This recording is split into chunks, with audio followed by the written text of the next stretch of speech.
Hi, this is Stacy of Ellis Family Farms, and I'm a mess. I'm sorry. It's been a heck of a situation, but I can tell you all about it, and hopefully I don't have to intervene with something else here. Okay, I forgot to take my camera yesterday. We went down to Holdenville and we bought a board to replace Jimmy Dean, and this guy, and I'll show him to you in a minute, is his name is Oscar Meyer, and he is also a registered Idaho pasture pig board. He's only 6 months old, so I think it's going to be a couple more months before he's actually supposed to be able to breed, but I don't know. We'll have to see.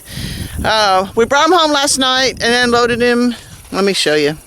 Got a mess, but we'll be all right. So Tom backed the truck up there so we can kind of we made a ramp with the door and the 2x4s and got him down. And I was going to set him up over there where I had these pigs previously, and but he did not honor the electric fence because he wanted over here with these girls. Well, they were over here in this paddock and they didn't have grass, and he was obviously needing some grass and wanting some grass. So last night in the dark we set this up, not the A-frame but the fence. Tom and I got the fence set up and got all three of them over here because he wanted to be with them, and apparently he thinks he's old enough to breed, and these two were making sure that he was not, so that turned into an issue last night.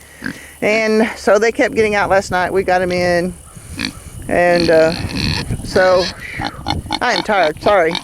I got up this morning and the girls were over in this pen that I had put him in, but Oscar was in the old pen, kind of sulking. And the reason he was sulking, though, is because apparently he kept trying to breed them and they were really fighting with him. So I set up, well, this morning I put that A-frame over into the new place. And before I could get everything done, I had Waddles and Oscar out. So I've spent the last 2 hours, maybe 3. I got the A-frame over here from the old one, got these guys set up. I mean, this morning they even had the water barrel, and it wasn't completely full, but it was pretty full. They had that thing all knocked over, had knocked the fence over because I had it closer to the fence, and that's why they were out this morning. But poor Daisy, she just didn't get out, but Waddles was out. Beethoven was trying to harass Waddles and was really just, I had to lock him in the house. I'm just now letting him out. See the look he's giving me? I'm giving him the same look because he was being a real pain in the neck. But so I finally got Waddles back in here with Daisy, and they're looking okay so far. They even took a nap. Whoop, careful. Oh, so, and he's learning about the electric fence, poor thing. And I just got Oscar back in here. I set this one up for him so he could be kind of near the girls, hopefully. I mean, I don't know how he's going to do because literally I just got him in here. He's got his water. He's got a house. I lured him with apple. Okay, I tried dog food, pig mix. I tried, he's peeing. I should give him a little piece. Okay, the pig feed is kind of ground up, so I added some dog food to it so that I could rattle the bucket. Apparently he's not used to that either, and that scared him more than anything else. And boy, it keeps testing that fence. I'm hoping that it'll hold him for a little while, and I'm really hoping he just lays down and kind of chills out. And the reason I needed him to lay down, chill out, they got into a big fight this morning, and he's bleeding from his testicles. It's not bad. He's doing better, but I'm thinking, oh my goodness, I'm not sure what to do here. I felt pretty lost this morning, I won't lie. It took apples. I tried radishes because I had some radishes that had gone bad. I tried grass. I trimmed a tree limb.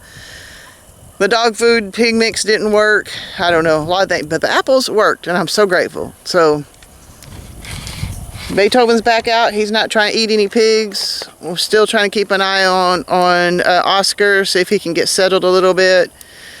I'm tired. We were up late last night dealing with them, and it is 10 o'clock in the morning, and I've been dealing with this, I guess 3 hours now, because I got out here at 7 this morning. The ground is so hard and dry from our drought, so not only do we not have grass, but I had to get the hose and actually soak spots where each pole was going in to even be able to get them into the ground. So it's been a job. I've been trying to figure out what all I've done wrong so I cannot do this again. like I tried to do the quarantining him and putting him in a separate thing, and I found out I forgot to ask before I picked the boar up whether he was trained to electric, and he was not. He's not trained to electric, so that's been a kind of a challenge with that. So if I had known that, I could have made other arrangements to train him to electric and not have to worry about all this mess. I've made a lot of mistakes on this trip, so I've been trying to think about what the mistakes are and what I can do to make things better and not make these mistakes again. You know, I feel really bad that, I mean, well, okay, he wasn't taking no for an answer, but I still feel really bad for him, and it's been a rough morning. It is a beautiful morning. We got, I think, 3/10 of an inch of rain yesterday, and we got 0.15 inches of rain this morning, and we're still way under. I think our annual average is 44 inches a year, and here it is mid-October, and we've had 23 inches for the year. So, yeah, we're still way under, but at least we got a little bit. I wanted to talk to you a little bit more about these pigs before I close up this video. Poor little Oscar, he's doing better. He pouted and rested all day yesterday. Today he's up and about, probably because of the rain. The pigs usually get up and around. This one is still being a pain in the ass sometimes. I think because they were quiet yesterday, Beethoven was quiet, but now they're getting around and he's being a jerk again. But it was nice to have a quiet day yesterday for everyone involved, and I was grateful for that. And I think it's, they've been fed. They just think that they're malnourished. They get plenty of food. I think they just like to make noise. But everybody's doing better. I'm really glad. I'm very grateful. The Monday was a very, very stressful day trying to get these guys under control, making sure they're happy and stuff. But see, they're digging in the grass and eating and enjoying themselves, and so I'm grateful for that. I'm grateful that it all finally calmed down because it was very stressful and very difficult. But then we'll just see how it goes after that. I don't know when I'll put him back together, if I even will for a while, because he acted like a teenage boy, you know? That's where that goes. But he looks like he's healed up pretty good. I felt so sorry for him the other day. So I wanted to kind of give you an update before I close this video out, and just let you know that everybody's still alive, and I'm more relieved. So I am going to go ahead and close this video out. I've got I've already started a video showing where I've started taking apart the skirting. I'm finally getting to that. It's just been so hectic around here. It's crazy. But if you like this kind of thing, go ahead and hit like and subscribe, and hit the notification bell so that you can so you can find out when I get my next videos to come out. I've got a few other projects going, and that I'm really excited about. I don't know if some of you guys know or not. A lot of you do, that I run around in, but I'm also part of the Fireside Freedom podcast.